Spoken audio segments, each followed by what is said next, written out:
Hi there people, welcome to Uberman UK. Well, if you don't know what's happening with Uber, a lot of taxi drivers, a lot of Uber drivers are having this complaint.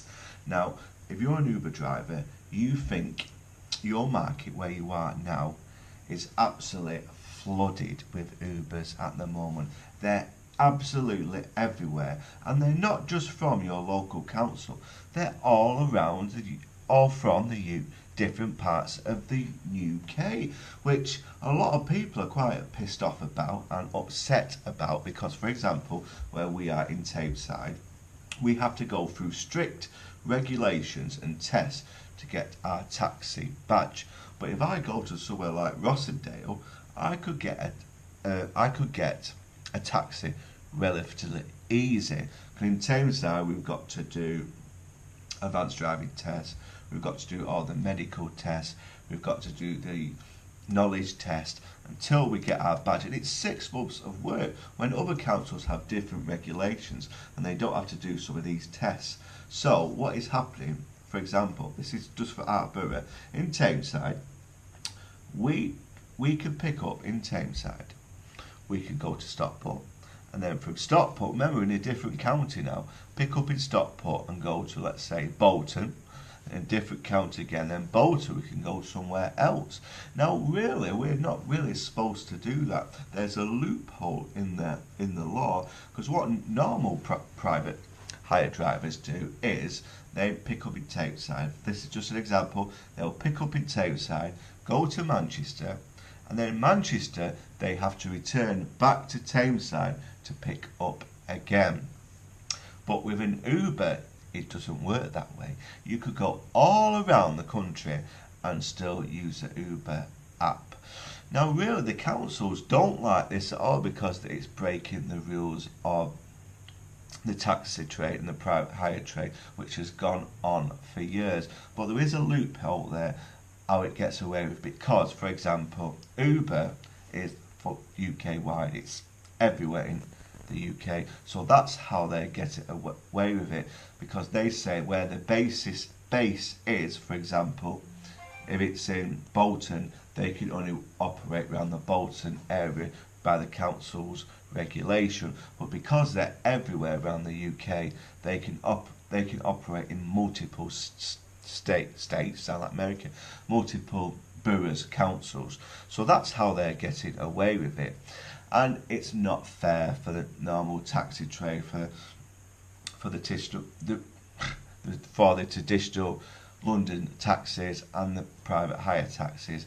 So there is not a good field for both parties, and that's one of the reasons why most taxi drivers and private hire drivers are upset with Uber, because they can offer cheaper fares because they can keep going and going and going, a bit similar to a bus, pick up here, drop off there, pick up here, drop off there.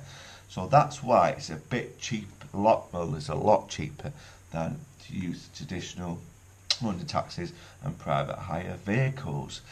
Now the only exception is we can operate in London. That's the only exception. They won't let us operate in London. There must be some kind of law what stops us doing that. But this is a problem. We're in Manchester. Let's just say I've got a Manchester licence from the council. I'm in Manchester, okay? I've done all my regulations and all my tests. I'm sitting there, and then suddenly someone from Oldham has got an Oldham taxi licence, Oldham badge, pick up in Manchester. Now, they might not even know the area. In Manchester, I've got my licence, I've done all the tests, so I know all the streets around Manchester. So this other driver comes up who's from Oldham. He probably doesn't know the area well, can pick up and take wherever. Now that's what we people as Uber drivers don't like, this cross-country boundary rule. It's not fair. You've got to let me know your opinions, people. What do you think about this situation? Why is it happening? Well, I'll tell you why it's happening. Because Uber's cheap, you see. Every time you take a fare, it's undercutting the private hire drivers, and it's major undercutting the taxi drivers. So that's why the fare is a lot cheaper. Now in Manchester it's £1.30 and then it's so much per mile and so much per minute. Now, Uber's very clever. It's very clever thinking. So what they do is, I've probably said this before, they like Uber drivers everywhere around the UK, sat there doing absolutely nothing. It might sound daft, but that's what they like them doing. You'll see any part of Manchester, any part of the country now, especially London, everywhere there's Ubers parked up, sat there, the driver's on his phone or whatever he needs to do, waiting for a fare. Now that's what Uber likes, because, for example, a passenger could say, okay, I want an Uber, oh, he's round the corner, and he's on his way. So that's what they do. They flood the market with Ubers, so it's ready, available for the customer. Because, for example, London taxis, traditional London taxis, you have to go to the rank or queue up.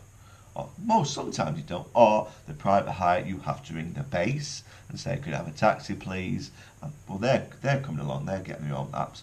Have a taxi, please, and that has to come to your location. When it's easy just to get your phone out, Uber. But everyone knows how to offer Uber now. It's big business. Are drivers happy with Uber? Some are, believe it or not. Some are happy working for Uber. Self-employed for Uber. Some are not. It's all to do with the rates of pay. But I'll touch that subject another time. Thanks very much, people. Are you glad I am back? This is my new place, as you can see. I'll be doing most of my talking through here. So, catch you later, people. Uberman UK, signing out. Oh yeah, and I've nearly got 1,000 subscribers, people, so thank you very much. I will do an extra special video when I reach that. Appreciate that, people. Uberman UK, signing out.